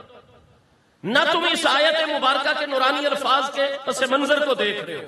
نہ تم شان نزول کو مد نظر رکھ رہے ہو، نہ تم قرآن پاک کی وہ 100 آیات کہ قرآن پاک کی تفسیر کا بنیادی ترین ضابطہ اور اصول ہے، پوری امت کا اجماع ہے، ان القرآن یفسر بعضہ بعضا. بے شک اکثر ایسا ہوتا ہے کہ قرآن پاک کا ایک مبارک حصہ دوسرے مبارک حصے کی خود ہی تفسیر بیان کر دیتا ہے. تو 100 آیات بینات ہیں جو محبوب علیہ السلام کی شان ختم نبوت کو بیان کرتی ہیں. آپ تحریف مانوی کر کے اس کا یہ مطلب بیان کر رہے ہیں اللہ تعالیٰ چنتا رہے گا. تو پھر بتاؤ ان 116 سالوں میں کس کس نبی کی نبوت پر تم ایمان رکھتے ہو؟ اور اب قیامت کے آنے میں تو ابھی وقت موجود ہے. اب آئندہ دور کے اندر بھی قیامت سے پہلے پہلے تم مزید کتنے نبیوں کی آمد کا عقیدہ اور ایمان رکھتے ہو، ذرا وہ بھی ہمیں اپنے اصولوں کی روشنی میں بتا دو. نہ تم مصطفیٰ کریم علیہ السلام سے لے کر غلام قادیانی کے دعوے نبوت کے درمیان جو 1271 سال گزر رہے ہیں ان میں بھی کسی نبی کی نبوت پر تم ایمان نہیں رکھتے ہو. اس گزشتہ 116 سالوں کے اندر مرزا قادیانی کے مرنے کے بعد بھی تم کسی نبی کی نبوت کی بات نہیں کرتے ہو، نہ مستقبل میں کسی. تو کیا یہ اللہ تعالیٰ نے یہ واضح کیا ہوا ہے کہ صرف ایک ہی شخص آئے گا قادیان کے اندر، یہ جو قادیانی دجال ہوگا؟ میرے دوستو، اسی طریقے کی تحریف مانوی کر کے یہ سارے کے سارے معاملات، لیکن جہاں قرآن پاک کی آیات، احادیث سیاح، عقیدہ ضروریات دین میں، اجماع امت، یہ ساری کی ساری چیزیں، اور پھر خاص طور پر ہمارے بر صغیر کے اندر قادیانیت کو علل اعلان 3 موقع دیے گئے ہیں. جب حافظ الہی بخش صاحب جن کا تعلق احمد پور شرقیہ جو بہاول پور سے کراچی روڈ کے اوپر 60 کلومیٹر کے اوپر مشہور شہر ہے، وہاں کے ایک گاؤں کے حافظ الہی بخش صاحب ہیں، ان کی بیٹی کا نکاح ان کے بھتیجے کے ساتھ تھا. بھتیجا ان کا باہر جب مختلف کام کاج کے لیے، پڑھنے لکھنے کے لیے باہر نکلا، غلام قادیانی کے پیروکاروں کے ہاتھ سے چڑھ گیا، قادیانی ہو گیا. کچھ عرصے کے بعد جب واپس گاؤں میں پہنچا اور اس نے قادیانیت اور مرزائیت کی تبلیغ شروع کر دی، تو اس کی جو منقوہ تھی، اس کی چچا زاد، اسی طرح اس کا سسر اور چچا حافظ الہی بخش، دیگر مسلمان جب اس کے خیالات سے مطلع اور آگاہ ہوئے، انہوں نے کہا تم تو قادیانی اور تم تو مصطفیٰ علیہ السلام کی شان ختم نبوت کے منکر ہو. چنانچہ یہ بات آگے نکلی، یہاں تک کہ پنچایت میں مسئلہ چلا گیا. پنچایت میں اس کے ساتھ گفتگو کی گئی، اس کے ہر سوال کا جواب دیا گیا، لیکن اس نے کہا کہ غلام قادیانی حق ہے، میں تو اس کو نبی مانتا ہوں. تو پوری پنچایت نے فیصلہ دیا کہ تم مرتد ہو چکا ہے، ہم قانون تو اپنے ہاتھ میں نہیں لے سکتے، لیکن آج کے بعد تیرا اور ہمارا کوئی تعلق نہیں ہے، لہذا نکاح بھی ختم چکے. تمہاری چچا زاد وہ مومنہ ہے، وہ محبوب کی شان ختم نبوت کو مانتی ہے، تم مرتد و منکر ہو ختم نبوت کے، لہذا نکاح ختم ہو چکا ہے. جب اس کو یہ بات سامنے رکھی گئی اس کے سامنے کہ بھئی تیرا تو نکاح ختم ہو گیا، تو اس نے فوراً ایک وکیل رکھا اور احمد پور شرقیہ کی مرکزی بنیادی عدالت میں، پرائمری سطح کی عدالت میں اس نے زن شوئی کا مقدمہ اپنی منقوہ کے خلاف جو ہے وہ دائر کر دیا. جب سامنے والا وکیل اس کی منقوہ کی جانب سے آئے جو سابقہ منقوہ ہے، انہوں نے واضح کیا جناب یہ مرتد ہو چکا ہے، تو مقامی عدالت نے دیکھا کہ یہ تو معاملہ ہی بڑا حساس ہے، اور ہم اگر اس کے مرتد ہونے کی تصدیق کرتے ہیں اور یہ فیصلہ دے دیتے ہیں اور فیصلے تو نظیر بن جاتے ہیں، لہٰذا یہ بہت اہم ترین مسئلہ ہے. تو یہ مقامی عدالت میں حل نہیں ہونا چاہیے، بلکہ اس کو ریاست بہاول پور کی مرکزی عدالت میں منتقل کرنا چاہیے اور ریفر کرنا چاہیے. جج صاحب نے وہ مقدمہ ادھر ریفر کر دیا. اب یہ کس دور کی بات ہے؟ یہ ہے 1932 کی بات. قیام پاکستان سے بھی یہ 15 سال پہلے کی بات ہے. اب جناب مرکزی عدالت میں سماعت شروع ہو گئی. ایک مسلمان جج ہیں جسٹس اکبر علی خان صاحب، ایک ہندو جج ہیں وہاں، اور ایک جو ہے انگریز جج ہے. مرکزی عدالت ریاست بہاولپور کے اندر، قیام پاکستان سے 15 سال پہلے کی بات کر رہے ہیں. انہوں نے جب پہلی سماعتوں کے اوپر مسئلے کی نوعیت کو سمجھ لیا اور حقیقت کو سمجھ لیا، تو انہوں نے پھر احکام جاری کیے اس قادیانی کو، اس شخص کو، کہ جناب ایسا ہے چونکہ مدعا علیہ جو ہے دوسرا فریق، ان کا دعویٰ ہے کہ تم مرتد ہو چکے ہو، لہذا ایسے کہ تم اپنے جو تمہارے صاحب علم قادیانی مرزائی غلام احمدی ان کو لے کر آؤ، اور تم نے اپنا مومن اور مسلمان ہونا ثابت کرنا ہوگا، تب بھی تو نکاح بچے گا. اور ججز نے آپس میں مشورہ اور بڑے بڑے قانون دانوں سے اور اہل علم سے مشورہ، اور اس میں بہت بڑا کردار ہے اس دور کی عظیم ہستی شیخ الاسلام استاذ العلماء شیخ الجامعہ علامہ مولانا محدث غلام محمد گھوٹوی صاحب رحمت اللہ تعالی علیہ. چنانچہ یہ مسئلہ ججز نے اٹھا دیا کہ جناب اگلی سماعتوں میں قادیانیوں پر بھی لازم اور مسلمانوں پر بھی لازم ہے کہ یہ ثابت کریں کہ مومن ہوتا کون ہے، مسلمان ہوتا کون ہے. کیونکہ یہاں ایک فریق کا دعویٰ یہ ہے کہ بھئی یہ شخص تو مسلمان نہیں رہا، مرتد ہو گیا، لہذا نکاح ختم. تو عدالت کے سامنے یہ چیز واضح ہو جانی چاہیے کہ مومن اور مسلمان ہوتا کون ہے. آپ پھر پورا مقدمہ بہاولپور پڑھ لیجئے، آپ پر یہ واضح ہو جائے گا کہ کئی سماعتوں کے بعد عدالت نے یہ فیصلہ جاری کر دیا کہ دلائل کی روشنی میں عدالت اس نتیجے پر پہنچی ہے کہ مومن اور مسلمان وہ ہوتا ہے جس کا ضروریات دین کے اوپر کامل ایمان ہوا کرتا ہے، وہ مومن اور مسلمان ہوگا. اگر ایک بھی ضرورت دینی کا انکار کرتا ہے وہ مرتد ہو جاتا ہے، وہ مومن مسلمان نہیں رہتا. اب یہ فیصلہ دینے کے بعد عدالت نے اگلا قدم اٹھایا کہ جناب ہم دوسرے مرحلے میں داخل ہو رہے ہیں. اب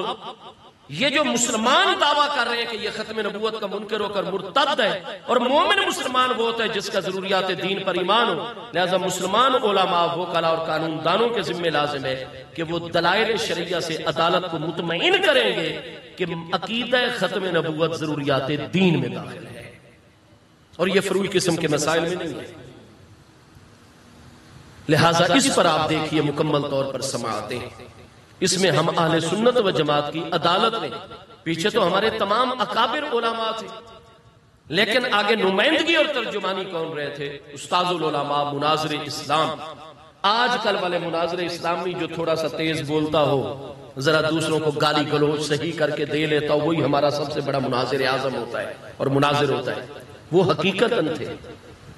ان کے یہودیت کے ساتھ مناظرے ہیں، ان کے عیسائیت کے ساتھ مناظرے ہیں، ان کے ہندو مت کے ساتھ مناظرے ہیں، ان کے سکھ مت کے ساتھ، ان کے بدھ مت کے ساتھ، ہاں جی، عربی کے کتنی زبانوں کے، فارسی کے مکمل وہ عالم تھے اور کتاب و سنت کے استاذ ماہر عالم. علامہ مولانا غلام دستگیر ہاشمی قصوری رحمت اللہ تعالی علیہ آپ نمائندگی کر رہے تھے. چنانچہ عدالت کے سامنے یہ بھی واضح کر دیا گیا کئی سماعتوں کے بعد کہ عقیدہ ختم نبوت ضروریات دین میں داخل ہے. تو اب قادیانیوں کو کہ بنیادی چیزیں عدالت مطمئن ہو گئی، اس کے سوالوں کے جواب مل گئے، لہذا اب تم قادیانیوں کے ذمہ اور کوئی چیز نہیں ہے، بلکہ عدالت کے سامنے تم ضروریات دین کے اوپر اپنا ایمان ثابت کرو گے. باقی اگر چیزوں میں اختلاف ہے تو ہم یہی کہیں گے بھی جب ضروریات دین پر ان کا کامل ایمان ثابت ہو چکا ہے تو یہ مومن اور مسلمان ہیں. ہاں کئی مسائل میں یہ الگ راستہ رکھتے ہیں، یہ بھی مسلمانوں کا ایک نیا فرقہ اور ایک نیا ٹولہ نکل آیا ہے، لیکن ہیں مومن اور مسلمان. ہم تمہیں ملت سے خارج نہیں کریں گے، نکاح تمہارا موجود اور برقرار رکھیں گے، شرط یہ ہے کہ اب ضرورت دینی کے اوپر ایمان تم نے ثابت کرنا ہوگا. تو پھر آپ دیکھیں کہ کتنی سماعتیں اس چیز کو سامنے رکھ کر، اور اس میں ایک مرحلہ ایسا بھی آیا کہ مسلمان جج ایک روایت ثقہ ذرائع سے یہ ہے، بڑی استاذ العلماء ہستی نے مجھے خود بیان کی تھی مشافہتاً کہ جناب پھر ریاست بہاولپور کے جو اس وقت کے عباسی حکمران تھے ان سے بھی باقاعدہ جا کر ملنا پڑا اور ان کو بتانا پڑا جی فیصلہ آئے گا میرٹ کے اوپر، اور جب فیصلہ میرٹ پر آئے گا تو قادیانی مرتد قرار پا جائیں گے. انگریزوں کا لگایا ہوا کاشت یہ پودا ہے، لہٰذا آپ کی ریاست من وجہ کئی چیزوں میں تو آزاد ہے، اندرونی پالیسی اور معاملات میں، لیکن بیرونی تجارت ہو، بیرونی معاہدے ہو، فوجی امور، ان میں بالکل آپ کی عدالت جو ہے وہ نہیں ہے آزاد. لہذا جیسے ہی قادیانیت کے خلاف آپ کی مرکزی عدالت کا فیصلہ آئے گا، عین ممکن ہے انگریز اس فیصلے کی وجہ سے اپنی فوجیں ریاست بہاولپور میں داخل کر دیں، آپ کو بھی پکڑ کر قتل کریں، ہمیں بھی پکڑ کر آپ کی بیگمات شہزادوں کو بھی، پورا عباسی خاندان حکمران وہ ختم کر دیں اور ریاست کو بھی ہڑپ کر جائیں. اور جیسے باقی بر صغیر پر انگریزوں کی حکومت ہے، یہاں بھی مکمل انہی کی حکومت اور تسلط اور غلبہ ہو جائے. یہ ساری چیزیں سامنے ہیں. تو اس وقت عباسی حکمران نے یہ کہا کہ میری ریاست بہاولپور کتنی ہے، سندھ کے خیر آباد کے چوک سے لے کر اور جناب دریائے ستلج کے اندرونی کنارے تک یہ مختصر سا ایریا میری ریاست ہے. اس نے کہا یہ ایک ریاست ہے میرے مصطفیٰ علیہ السلام کی شان ختم نبوت پر، اگر میں ساتوں بر اعظموں کا بھی حکمران ہوتا اور محبوب کی شان ختم نبوت کی حفاظت کے لیے مجھے اپنی جان، اپنی بیگمات، اپنی اولاد بھی ذبح کروانی پڑتی اور پوری دنیا کی حکومت سے دستبردار ہونا پڑتا، میں قبول کر لیتا، لیکن ختم نبوت پر میں کوئی کمپرومائز اور سمجھوتا نہ کرتا. اللہ اکبر. یا رسول اللہ صلی اللہ علیہ وسلم، حق جاریان یا تاجدار ختم نبوت، زندہ باد، تاجدار ختم نبوت، زندہ باد، تاجدار ختم نبوت، زندہ باد، زندہ باد۔ بہرحال آپ دیکھیے، انہوں نے کہا جی آپ یہ بالکل میرٹ کے اوپر اپنا سلسلہ جاری رکھیں اور جو حق فیصلہ ہے وہ آپ جاری کریں۔ تو پھر آپ دیکھتے ہیں کہ یہ شورا آفاق مقدمہ ہے بھاولپور کا، 7 فروری 1935 کے اندر قیام پاکستان سے بھی 12 سال پہلے 7 فروری 1935 میں عدالت کا متفقہ فیصلہ آیا کہ قادیانی مسلمان نہیں ہیں، یہ غیر مسلم ہیں، کیونکہ ضرورت دینی پر ان کا ایمان ثابت نہیں ہو سکا، لہذا نکاح ختم ہو چکا ہے، کیونکہ نکاح تو مومن مرد اور مومن عورت کا ہوا کرتا ہے، عورت یہاں مومن ہے اور جس کے ساتھ نکاح تھا وہ تو بعد میں مرتد ہو گیا، لہذا نکاح ختم ہو چکا ہے۔ یہ چھپا ہوا جناب آج بھی مقدمہ بہاولپور موجود ہے، آپ اس میں یہ تفصیلات ملاحظہ کیجیے۔ پھر قیام پاکستان کے بعد جون 1974 سے شروع ہوا قومی اسمبلی کے اندر، اور 7 ستمبر 1974 کو آ کر ہماری قومی اسمبلی کا متفقہ فیصلہ آیا کہ قادیانی مومن اور مسلمان نہیں ہے، نہ یہ مسلمانوں کا کوئی فرقہ ہے، بلکہ یہ مرتد ہے اور یہ غیر مسلم لوگ ہیں، یہ کیونکہ ضروریات دین پر ان کا ایمان نہیں ہے۔ ایک قرارداد کے ذریعے سے ہماری قومی اسمبلی کو اس وقت 1974 میں ایک کونسل کا درجہ دے دیا گیا تھا، جس کی صدارت محترم سپیکر قومی اسمبلی صاحبزادہ فاروق علی خان صاحب کر رہے تھے، جن کا تعلق ملتان شریف سے تھا۔ ہاں جی، یحییٰ بختیار اس وقت تھا اٹارنی جنرل، وزیر اعظم ذوالفقار علی بھٹو صاحب تھے، اپوزیشن لیڈر خان عبدالولی خان صاحب تھے، اور مسئلہ ختم نبوت کو اہل سنت کو مبارک ہو کہ آپ کو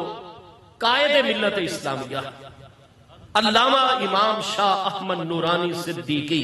رحمت اللہ تعالی علیہ کی ذات ببرکات، جنہوں نے اپنے دادا جان حضرت صدیق اکبر کے مشن کو ہمارے دور میں ہمارے ملک میں مکمل کیا۔ سبحان جی،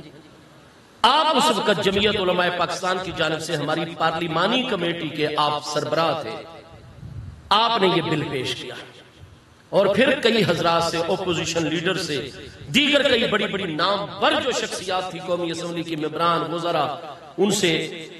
حتیٰ کہ خان عبدالولی خان صاحب اور بڑی بڑی شخصیات نے یہ کہا کہ ہم مذہبی لوگ نہیں ہیں، ہاں جی، یہ شاہ احمد نورانی صدیقی کی کوشش تھی، اور ان کی شخصیت اور ان کے بارے میں ہمیں پتا تھا کہ شاہ احمد نورانی اتنی بڑی معتمد علیہ اور اعتماد کے لائق ہستی ہیں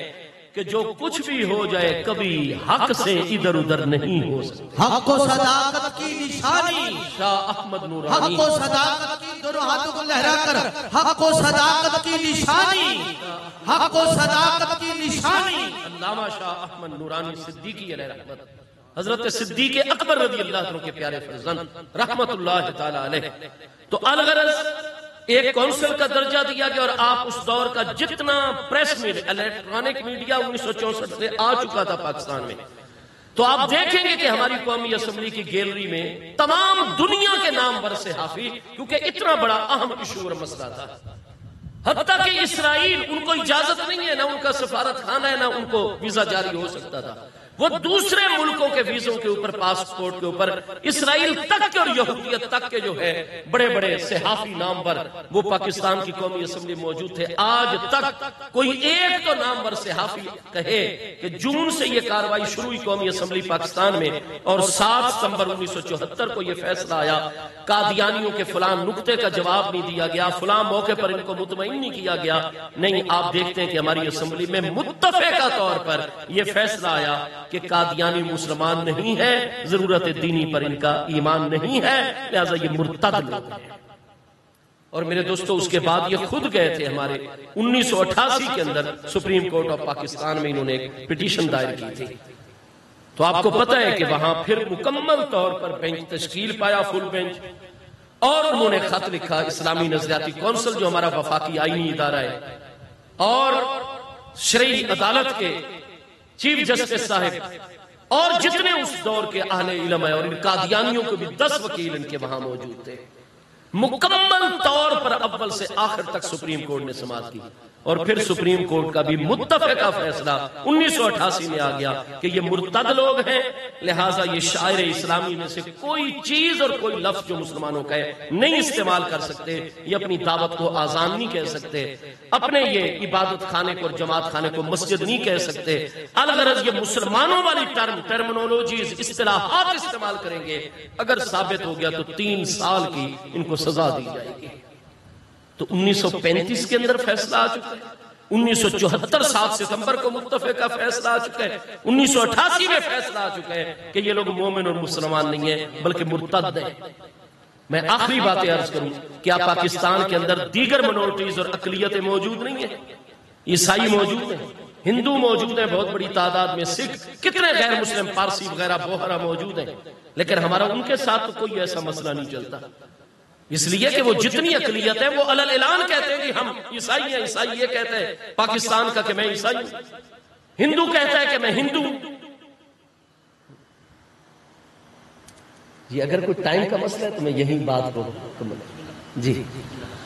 تو بھئی قادیانیوں سے بھی ہمارا یہی مطالبہ ہے، ہمیں مسئلہ جب تم دعوے اسلام کرتے ہو، اپنے آپ کو تم علل اعلان احمدی مسلم کہتے ہو، مرزائی مسلم کہتے ہو، لاہوری مسلم کہتے ہو، جب تم مسلم ہونے کا دعویٰ کرتے ہو اور پھر تم مصطفیٰ کریم علیہ السلام کی شان ختم نبوت کے منکر ہو، تم حضرت عیسیٰ علیہ السلام، سیدہ مریم علیہ السلام اور انبیاء و رسول اور محبوب کریم علیہ السلام اور آپ کی ازواج مطہرات رضی اللہ تعالیٰ عنہ اجمعین کے علل اعلان گستاخی کرتے ہو، اور اس کے ساتھ ساتھ جتنے معجزات انبیاء کرام علیہ السلام تواتر کے ساتھ روایات متواترہ میں یا قرآن پاک کی آیات بینات میں ان معجزات طیبات کا انکار کر کے تم اس کا بھی مکمل طور پر انکار کر جاتے ہو۔ تو میرے دوستوں گزارش یہ ہے کہ دعوے اسلام رکھ کے اور پھر ان چیزوں کا انکار، تو یہ مرتد لوگ ہیں۔ دعوے اسلام اگر یہ آج چھوڑ دیں اور اپنے آپ کو غیر مسلم تسلیم کر لیں تو میرے دوستو ان کے تمام بنیادی جو غیر مسلم اقلیت والے حقوق ہیں وہ سارے کے سارے بحال کر دیے جائیں گے۔ عادت اور خوش قسمتی ہے کہ حضور پیر طریقت، راہبر شریعت، فاضل جلیل، عالم نبیل حضرت علامہ قبلہ پیر محمد حامد سرفراز صاحب القادری دامت برکاتہ العالیہ، آپ نے قدم رنجا فرمایا، دعا فرمائے اللہ پاک صحت و سلامتی، قوت و عافیت کے ساتھ آپ کے ذل ہمایون میں ہمیشہ برکات کا سلسلہ جاری رکھے اور آپ کے فیوز و برکات اللہ پاک عام سے عام فرمائے۔ میں چند منٹ میں آخر میں اپنی بات کو مکمل کر لوں۔ تمام کی تمام مہذب دنیا کا یہی اصول اور ضابطہ ہے کہ مقننہ ایک الگ ادارہ ہے جس کے ذمے ہے قانون سازی کرنا، اور عدلیہ ایک مستقل الگ ادارہ ہے جس کا کام ہے انصاف فراہم کرنا۔ عدلیہ نیا قانون نہیں بنا سکتی، عدالتیں، بڑی سے بڑی عدالت ہماری مرکزی سپریم کورٹ آف پاکستان ہمارے پاکستان کا آئین بھی اجازت نہیں عطا کرتا، ہمارے پاکستان کا دستور اور قانون بھی نہیں اجازت دیتا کہ جناب عدالت آئین ری رائٹ کر دے، نیا آئین لکھ دے، کوئی نئی آئین کی شکل خود جو ہے وہ اس میں ڈال دے، یا کوئی قانون اپنی جانب سے پیش کر دے۔ نہیں، جو آئین اس کو ملے گا، جو دستور اس کو ملے گا، مقننہ نے عطا کرنا ہے، قانون ساز اداروں نے، قانون ساز وہ ہے ہمارے جو مقامی سطح کی، وہ ہماری صوبائی اسمبلیاں ہیں کہ ہمارے صوبائی ممبران بہتر جانتے ہوتے ہیں کہ ہم کس کس علاقے کی نمائندگی کر رہے ہیں اور ہمارے علاقے کے کیا کیا مسائل ہیں، اور یہ مسائل قانون سازی کے بغیر حل ہو ہی نہیں سکتے، لہٰذا وہ اسمبلی میں بل لے کر آتے ہیں، باقی ممبران کو قائل کرتے ہیں، اور صوبائی اسمبلی ہمارے مقامی مشکلات کو آسان کرنے کے لیے، حل کرنے کے لیے قانون سازی کرتی رہتی ہے۔ یہ مقامی سطح کی، اور جو ہماری پوری اجتماعیت اور ملکی اور وفاق کی سطح کی ضروریات ہیں، قانونی ضروریات، ان کے لیے قانون سازی کرتی ہے ہماری قومی اسمبلی، اور اس پر نظر ثانی کرتی ہے، اور آئین کی روشنی میں اپنے معاشرے کے معاملات کو دیکھتے ہمارا ایوان بالا ہماری سینٹ جو ہے مجلس شورا وہ اس پر مکمل غور و فکر کر کے اگر کہیں کوئی سکم ہے کوئی کمزوری ہے اس کو دور کر دیتی ہے، بالکل تقاضوں کے مطابق کر دیتی ہے، اور آخر میں ہمارے صدر مملکت سائن کرتے ہیں تو وہ ہمارے آئین قانون کا حصہ بن جاتا ہے، پورے ضابطے طے۔ اور یہ صرف پیارے وطن پاکستان میں نہیں، تمام مہذب دنیا میں اسی طرح ہے کہ مقننہ یعنی قانون ساز ادارے، وہ ریاستی اسمبلیوں، وہ وفاقی اور قومی اسمبلیوں، نیشنل اسمبلی، وہ سینٹ کا ادارہ ہو، مجلس شورا ہو، یہ تمام مقننہ الگ مستقل آئینی ادارے ہیں، اور عدلیہ وہ انصاف فراہم کرنے والا ادارہ ہے، لیکن اس نے آئین و قانون کی روشنی میں اور اس کی حدود میں رہتے ہوئے اس نے ہر ایک کے حق کا تحفظ کرنا اور موقع پر انصاف فراہم کرنا ہے، لیکن وہ نیا آئین یا نیا قانون نہیں بنا سکتی۔ ہاں کسی قانون میں کوئی ایسا جو ہے وہ تشریح طلب معاملہ آ جائے، ابہام پیدا ہو جائے، تو اس کی تشریح آئین کی روشنی میں عدالت جاری کر سکتی ہے، ہماری مرکزی عدالت، لیکن نیا قانون یا نیا آئین مرتب نہیں کر سکتی۔ تو ہر ادارے نے اپنی حد کے اندر رہنا ہے۔ میرے دوستو، 1974 میں جب آئین کے اندر یہ چیز آ گئی کہ مسلمان کون ہوتا ہے؟ جو مصطفیٰ کریم علیہ السلام کی ختم نبوت پر کامل ایمان رکھتا ہے، اور پھر آئین کے اندر باقاعدہ شک یعنی دفعہ 298C موجود کر دی گئی، اور اس کی ذیلی دفعات جس میں قادیانیوں کے متعلق مکمل طور پر آئین جو ہے وہ ایک واضح رہنمائی عطا کر رہا ہے، پھر اس کے ذیلی قوانین اس کی روشنی کے اندر مقامی طور پر، تو پھر عدالت کا تو یہ دائرہ اختیار ہی نہیں ہے کہ وہ اس میں مداخلت کر سکے۔ جب بھی اس طرح کا کوئی کیس آئے گا کسی بھی عدالت کے سامنے، وہ مقامی عدالت ہو، وہ ڈویژنل سطح کا ہائی کورٹ ہو، صوبائی سطح کا ہائی کورٹ ہو، یا وہ سپریم کورٹ ہو، تو اس نے تو اسی آئین کی روشنی میں، قانون کی روشنی میں فیصلہ جاری کر دیا ہے۔ اس نے نیا آئین نہیں مرتب کرنا، نہ پہلے والے آئین کو معطل کرنا ہے۔ لیکن ہم عوام پاکستان ہیں، ہم ٹیکس پے کرنے والے ہیں۔ آج ایک گروہ کو پوری عوام نے اٹھا رکھا ہے اپنے ٹیکسز کی ادائیگی کے ذریعے سے۔ ہماری عوام پر فاقوں کی نوبت ہے، اور ہم آپ لوگوں کو پال رہے ہیں۔ تو کیا ہم ملک کے آئین اور قانون کی روشنی میں یہ سوال کرنے میں کیا حق بجانب نہیں ہے کہ پورا کیس ایک پروسیس کے مطابق چلنا چاہیے؟ اور یہ قادیانی مبارک ثانی جس کی وجہ سے یہ سارا مسئلہ اٹھا ہے، اس کا کیس جب مقامی عدالت میں چل رہا تھا، سپریم کورٹ نے اس میں ذاتی دلچسپی لے کر اس کو سپریم کورٹ میں کیوں منتقل کیا ہے؟ اس کا پورا پروسیس جو قانونی تھا، عدالتی تھا، وہ کیوں نہیں چلنے دیا گیا؟ کون سی ایسی ایمرجنسی آ گئی تھی؟ کون سے وہ آئینی تقاضے آ گئے تھے؟ کون سے وہ قانونی تقاضے آ گئے تھے؟ اور سپریم کورٹ آف پاکستان کے سامنے بڑے ادب کے ساتھ یہ سوال ہے کہ آپ نے ادھر اس کا سارا پروسیس وہی مقامی عدالت میں روک دیا، میجسٹریٹ صاحب کو تحقیق و تفتیش کے بعد ایک فیصلہ سنانے کی نوبت مکمل طور پر نہیں دی، ابھی تک وہ اس پروسیس میں تھا، اور اس کو سب سے ہائی لیول پروسیس کے اوپر آپ نے کیوں اس کو منتقل کیا ہے؟ اس کا کیا آئینی جواب ہے؟ اس کا کیا قانونی جواب ہے؟ کیا یہ سارے معاملے کو مشکوک نہیں کر دیتا اسلامیہ نے پاکستان کے سامنے اور دنیا کے مسلمانوں کے سامنے اس معاملے کو؟ اور دوسری چیز، جب آئین کے اندر 298C میں طے کر دیا گیا ہے کہ قادیانی قرآن پاک شائع نہیں کر سکتے، اس کی تعریف، اس کی تفسیر نہیں شائع کر سکتے، نہ اس کی تفسیر کا درس دے سکتے ہیں، نہ وہ تبلیغ کر سکتے ہیں، کیونکہ وہ ساری کی ساری قرآن پاک میں مانوی تحریف کرتے ہیں، اور ایک اسلامی ملک کے اندر قرآن کی تحریف ہو رہی ہو، اس کو مسلمان ملک کیسے یا مسلمان معاشرہ کیسے برداشت کر سکتا ہے؟ جب واضح شکیں موجود ہیں تو آپ نے آئین سے تجاوز کرتے ہوئے پھر یہ فیصلے کیوں جاری فرمائے؟ پھر دوبارہ ریویو کی پٹیشن دائر کی گئی ہے تو آپ نے باقی ساری چیزوں کو تسلیم کر دیا، درست کر دیا، لیکن پھر ان کے لیے تبلیغ کا ایک راستہ کھلا رکھ دیا کہ جناب اپنے نجی تعلیمی اداروں کے اندر، اپنی چار دیواری کے اندر وہ تفسیر صغیر کبیر کا درس چاہیں، اس کی اشاعت چاہیں، اس کو لوگوں کو پیش کرنا چاہیں، اپنی تبلیغ دعوت وہ جو چاہیں وہ کر سکتے ہیں، کیونکہ چار دیواری کے اندر ہم مداخلت نہیں کر سکتے۔ یہ ایک جملہ ہماری محترم سپریم کورٹ نے فیصلے کے اندر ڈال دیا۔ ہمارا نہایت ہی ادب کے ساتھ اپنی سپریم کورٹ، اپنی محترمہ عدالت عالیہ سے یہ سوال ہے اور محترم جسٹس صاحبان کے سامنے کہ پاکستان کے آئین کو توڑنے کا مشورہ اگر چار دیواری کے اندر کیا جائے، ریاست اور پاکستان سے خدا نہ خواستہ بغاوت کا پروگرام کچھ لوگ اپنے نجی تعلیمی اداروں میں، اپنے نجی سکول کالجز میں، اپنے گھروں کی چار دیواری میں بیٹھ کر چھپ کر اگر پاکستان کا آئین توڑنے، پاکستان کے خلاف بغاوت کرنے کا مشورہ کرتے رہیں اور وہ ثبوتوں کے ساتھ بات لیک ہو جائے، افشاں ہو جائے، باہر آ جائے، تو کیا عدالت جو ہے سپریم کورٹ اس پر پکڑ کرے گی ان لوگوں کی یا چھوڑ دے گی؟ چونکہ چار دیواری کے اندر چھپ کر مشورہ ہوا ہے، عدالت اس کا نوٹس لے گی یا نہیں لے گی؟ قانون نافذ کرنے والے اداروں کو روک دے گی سپریم کورٹ کہ جناب چار دیواری کے اندر تو جو کوئی کرتا رہے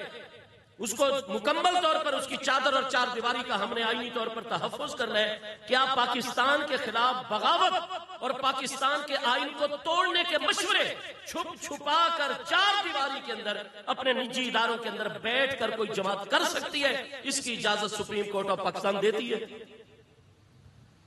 جتنی نشہ آور چیزیں ہیں ان کو بنانا، ان کی کاشت کرنا، ان کی خرید و فروخت، ان کی سپلائی، یہ سارے ہمارے قانون کے اندر یہ ممنوع ہے اور اس پر باقاعدہ مختلف سزائیں ہیں جرم کی مقدار کے مطابق۔ اگر کوئی لوگ چھپ کر نشہ آور چیزیں تیار کرنے لگ جائیں، چھپ چھپا کر ان کی سپلائی جاری کرے، ان کو بیچے، ان کے معاہدے کرے اور عدالت کے سامنے یہ چیز آ جائے جناب یہ باہر آ گیا معاملہ ان کا، کیا عدالت ان کی گرفت کرے گی؟ قانون ساز اداروں کو گرفت کرنے کا حکم دے گی یا نہیں دے گی؟ یہاں عدالت کیوں چار دیواری کے اندر مداخلت کر رہی ہے؟ کہتے ہیں جی نہیں، ہم کیسے برائی کو پنپنے کی اجازت دے سکتے ہیں؟ کیسے اپنی نوجوان نسل کو تباہ کرنے کی اجازت کہ جناب جتنی بھی نشہ آور چیزیں ہیں وہ ان میں منشیات جو ہے وہ عام ہوتی ہیں، نہیں اس کی اجازت دی جا سکتی۔ اسی طریقے سے اگر کسی نے کسی کو خدا نہ خواستہ قتل کیا یا ایسا جرم کیا ہے جس کی سزا ہی سب سے بڑی ہے پھانسی، قتل کیپٹل پنشمنٹ ہے، تو کیا یہی ہمارا آئین قانون شریعت کہتی ہے کہ جس نے کسی کو قتل کیا اس کو تم نے نہیں قتل کرنا؟ عدالت میں معاملہ جائے گا، قانون نافذ کرنے والے ادارے پکڑیں گے اور عدالت میں چالان پیش کریں گے، عدالت فیصلہ اس کی موت کا جاری کرے گی، قانون کسی کو ہاتھ میں لینے کی اجازت نہیں۔ لیکن اگر کسی کے قتل کے مشورے اگر چھپ چھپا کر ہونے لگ جائیں، کیا سپریم کورٹ چار دیواری کے اندر قانون نافذ کرنے والے اداروں کو مداخلت کا حکم جاری کرتی ہے یا نہیں کرتی ہے؟ میرے دوستو بہت سارے مسائل ہیں۔ کیا زنا جو ہے معاذ اللہ، ہاں جی، اتنا بڑا گناہ کبیرہ اور اخلاقی جرم، وہ چھپ کر اس کے مشورے اور بات چیت اور یہ ساری پلاننگ، کیا سپریم کورٹ اس کی اجازت دیتی ہے؟ تو آپ بہت سارے ایسے معاملات دیکھیں گے کہ وہاں سپریم کورٹ مداخلت کرے گی، قانون نافذ کرنے والے ادارے مداخلت کریں گے، وہاں چار دیواری اور ان معاملات کو نہیں ملحوظ خاطر۔ تو میرے دوستو بغاوت کا معاملہ آئے، نشہ آور چیزوں کا معاملہ آئے، ملک کا آئین توڑنے یا بغاوت کے معاملات آئیں، ہماری سپریم کورٹ کہتی ہے چار دیواری کی حدود کے اندر بھی یہ چیزیں ناقابل برداشت ہیں، تو کیا ان ساری باقی معاشرتی چیزوں کی اہمیت ہے اور عقیدہ ختم نبوت مصطفیٰ کریم علیہ السلام کی اتنی اہمیت بھی نہیں ہے کہ لوگ بالکل مرتد بناتے رہیں اپنی جناب بیٹھکوں کے اندر، اپنی نجی مجالس کے اندر، قرآن پاک کی تحریف ہوتی رہے اور اس کا پیغام عام ہوتا رہے؟ تو میرے دوستو ہم اس بات کو خوش آئند قرار دیتے ہیں کہ اس حوالے سے ہمارے ممبران قومی اسمبلی اور اس میں بالخصوص جو یہ آخری کاروائی ہوئی ہے ہمارے قومی اسمبلی کے سپیکر نے توجہ کی، اور یہ ان کا حق ہے، وہ کوئی احسان نہیں کر رہے کسی کے اوپر، شریعت مبارکہ کا جہاں اور مصطفیٰ کریم علیہ السلام کا حق ہے جہاں اہل پاکستان کے اوپر، اس کے ساتھ ساتھ ہمارے آئین کا تقاضا کیا ہے، ہمارے ملی و ملکی قانون کا تقاضا کیا ہے، تو وہ آئینی ذمہ داریاں پوری کر رہے ہیں۔ اگر یہ ادارے نہیں کریں گے تو اور کون کرے گا؟ سپریم کورٹ کے سامنے خود یہ بات تھی، ہمارے آئین دفعہ 188 188 میں یہ بات ہے کہ اگر حتمی فیصلہ بھی ریویو کے بعد اور نظر ثانی کے بعد بھی فیصلہ آ جائے، لیکن اگر اس میں عوام میں بے چینی ہوتی ہے، اضطراب ہوتا ہے، اہل دانش اہل علم متوجہ کرتے ہیں کہ جناب اس آخری فیصلے حتمی فیصلے میں بھی فلاں آئینی قانونی حکم رہ گئے تو دفعہ 188 کے تحت بالکل وہ رول بیک کر سکتی ہے، اس فیصلے کو واپس لے سکتی ہے سپریم کورٹ، اور دوسری مرتبہ نظر ثانی کر کے اس کمی کو دور کر سکتی ہے۔ سب سے پہلے تو سپریم کورٹ کی طرف ہماری نظریں تھیں کہ جب پھر مسلمانوں میں بے چینی پیدا ہو گئی ہے اور آپ نے قادیانیت کی تبلیغ کا یہ راستہ کھول دیا ہے، تو اب خود ہی سپریم کورٹ، لیکن ہمارے اداروں نے توجہ کی اور اس کا باقاعدہ، اور اس میں اقلیتی ممبران نے بھی بھرپور کردار ادا کیا، انہوں نے پاکستان کی یکجہتی اور حفاظت کے لیے اپنا کردار ادا کیا۔ ہم ان کو خراج تحسین پیش کرتے ہیں، اور سپریم کورٹ میں اب کل اس کی سماعت 22 اگست کو باقاعدہ دوبارہ سلسلہ شروع ہو گئے۔ ہمارا بھرپور مطالبہ ہے کہ اس حوالے سے وہ کارروائی کی جائے جو آئین پاکستان میں پہلے سے جس کی رہنمائی کر دی گئی ہے، قانون کے اندر رہنمائی کر دی گئی ہے۔ کیا آپ میری اس بات سے متفق ہیں؟ متفق بے شک۔ تاجدار ختم نبوت، زندہ باد، تاجدار ختم نبوت، زندہ باد۔ وما علیہ الا البلاغ۔